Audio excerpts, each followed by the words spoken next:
Hello students, welcome back to this YouTube channel. Today in the series of 11 Commerce CCSP chapter number 4 from CC, we will be continuing with our next topic with regular parts of business letters. In this already the three topics we have covered, and today we will start with the fourth topic, that is salutation. Okay, now what is salutation? After the inside address, beside the left margin, means inside address के बाद left side, left margin, leaving one line, words of respect. Words of respect showing readiness for communication are written for the receiver of the letters is called salutation. Means जो words of respect हम receivers के लिए लिख रहे हैं to start the communication is known as salutations. As per general tradition, we greet one another in the beginning of any interaction like hello, how are you, how do you do, and so on. In fact, the important part of the letters begins now. Therefore, it would be appropriate to greet the receiver of the letter. Generally हम जब face to face मिलते हैं, interact करते हैं, तो हम hello, how are you, how do you do से interact करते हैं. But in letter it is somewhat difference. Okay, in letter the salutation should be like dear sir, dear madam, dear अगर हम नाम पता है तो dear mister Suri, my dear mister Thakar, and so on. It should be remembered at this stage, if the name of person is mentioned as a part of inside address, then as salutation after the dear that name should be mentioned. Means अगर हमने inside address में name लिखा है किसी भी person का या receiver का, तो salutation में भी उसका नाम mention करना compulsory है.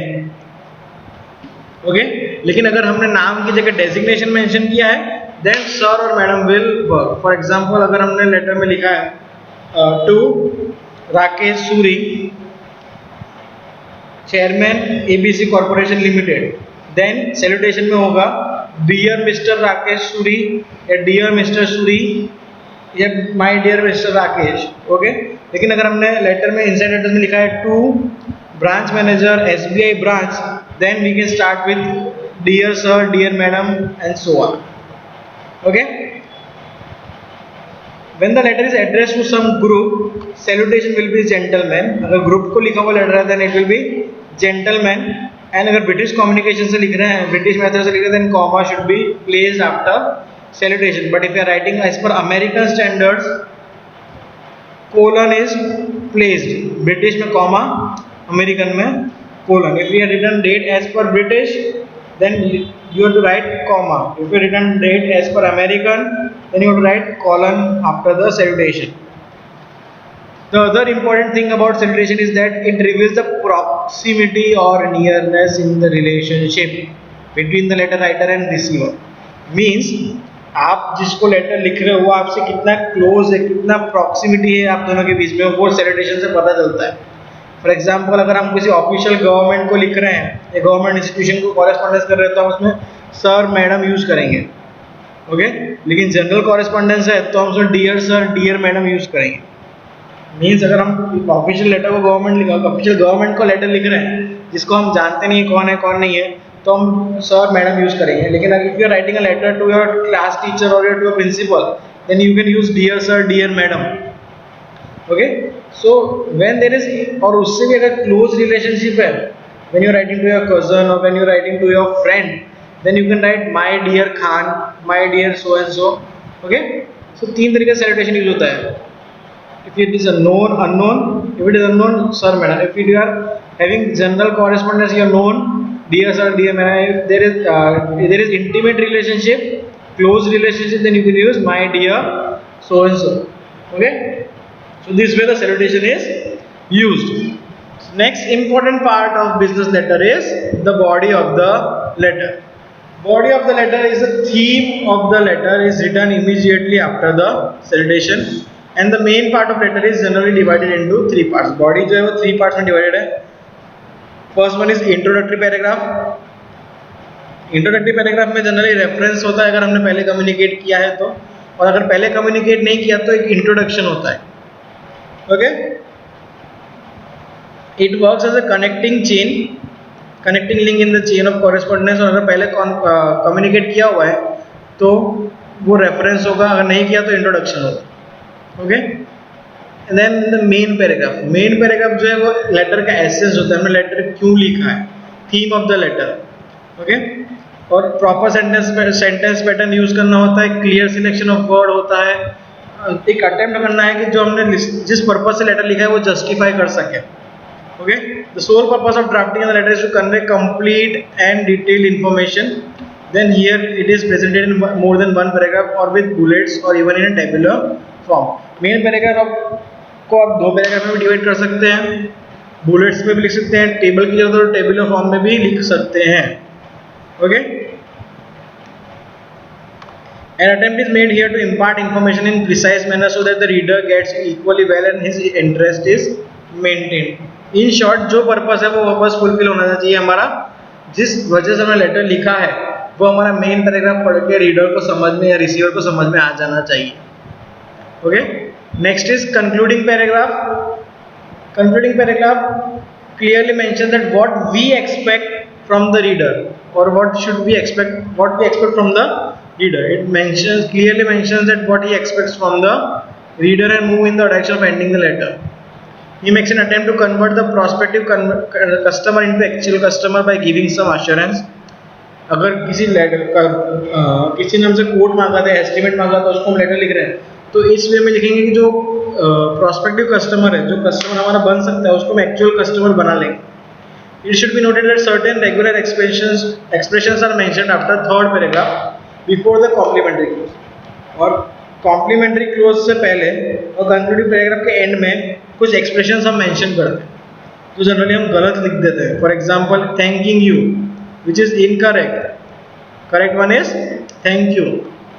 Awaiting an early reply from you, again incorrect. Correct one is we await an early reply from you, yeah, early response from your side. Okay, both the first expressions are incorrect because they are not complete sentence. Okay, so if you are writing or using, then use this one, thank you, or we await an early reply from you. Clear? So this is the part of concluding paragraph only. After main part of the body part of the letter comes the complementary clause.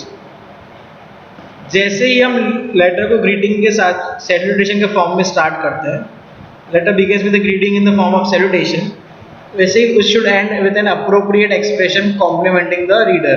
ऐसे ही reader को एक appropriate complimenting के साथ expression के साथ हमें खत्म करना चाहेंगे, that is known as complementary clause.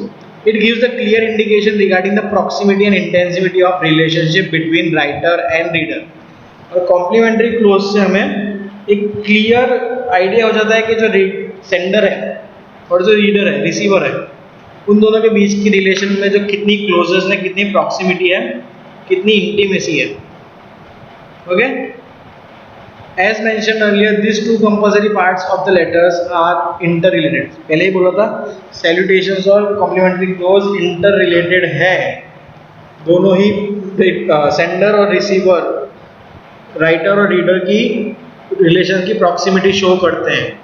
So this table is important from your examination point of view as well as your letter drafting point of view. अगर हमने salutation में dear sir, dear madam या sir use किया है, then complimentary clause should be your faithfully. और generally ये दोनों चीज़ें कब यूज होती है? जब लेटर हो फॉर्मल. अगर हमने dear mister Sheikh, dear mister Pathan, dear Nargis नाम यूज किया है, देन योर सिंसियरली, ये इनफॉर्मल लेटर्स में ज़्यादा यूज होता है. ओके. एंड अगर हमने हमारा रिलेशन कुछ ज़्यादा ही क्लोज है, जैसे हमने my dear Jehan, my dear Nancy use किया है, देन योर्स ट्रूली और योर्स यूज करेंगे हम कॉम्प्लीमेंट्री क्लोज में, which is most informal letters. Friends में लिख दिया, फैमिली में, रिलेटिव्स में लिख दिया, उस टाइप के लेटर्स में यूज होता है. फॉर्मल लेटर्स और बिजनेस लेटर्स में ये यूज नहीं होता. क्लियर. अब दूसरी जो गलती हम सबसे ज़्यादा करते हैं वो कैपिटलाइजेशन और पंक्चुएशन में यूज करते हैं. For example, when we are writing yours sincerely, Y of yours will be capital, Y capital होगा और कोई अपोस्ट्रोफी मार्क्स नहीं होगा एस के पहले या एस के आफ्टर. योर्स और एस जो है वो रॉन्ग है. योर्स में अपोस्ट्रोफी एस लाना गलत है. योर्स डायरेक्टली लिखा जाएगा. और सिंसियरली कभी कैपिटल, सिंसियरली का एस कभी कैपिटल नहीं होगा, it will be always small, never capital, और कॉमा जो है वो योर सिंसियरली के बाद प्लेस किया जाएगा। क्लियर? तो this mistake should be avoided. Clear?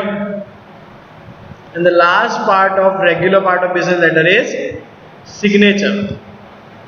After complimentary close the letter writer write his signature और writes his her full name.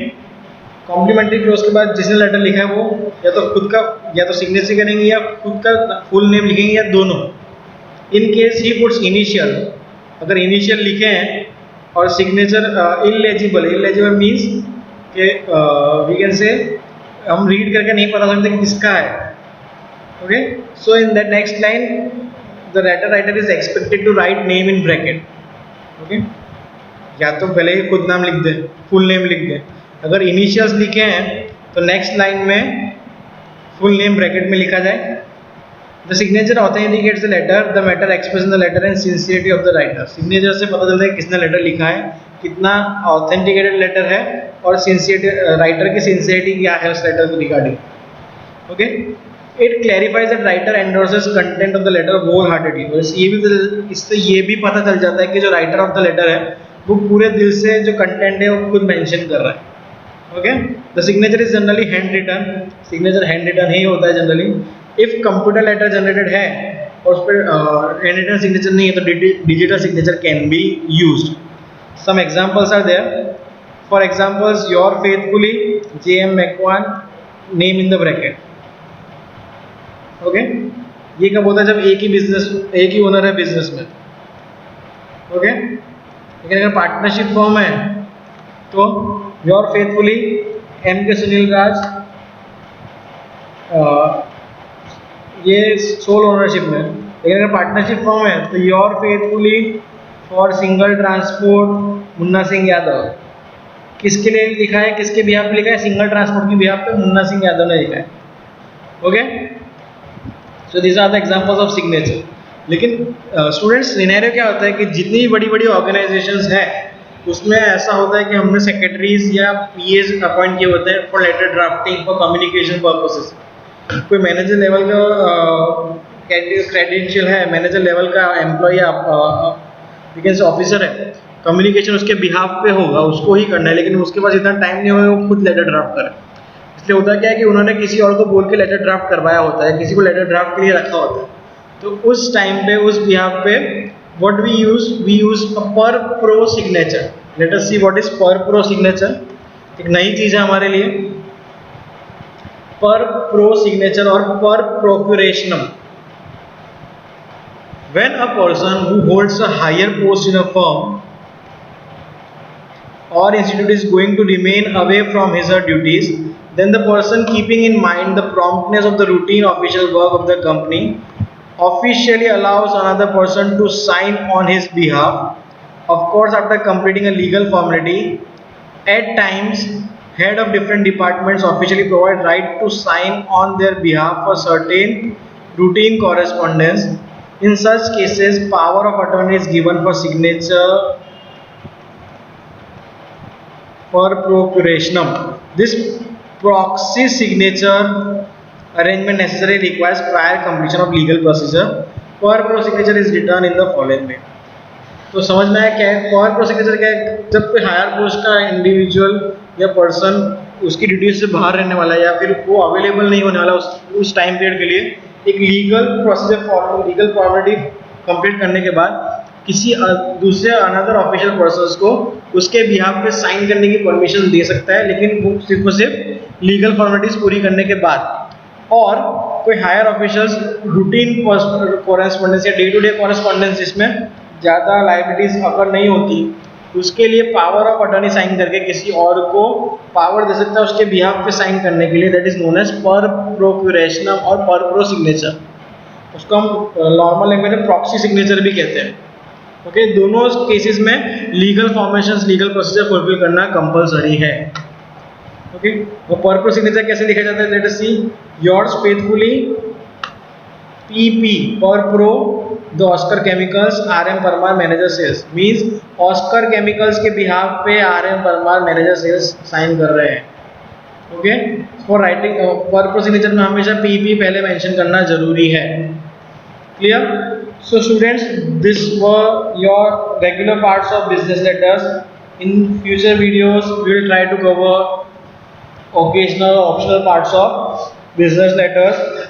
Hope you guys have understood. If you guys are having any problem, please comment, fill down the comment section. Till then, stay home, stay safe, happy learning.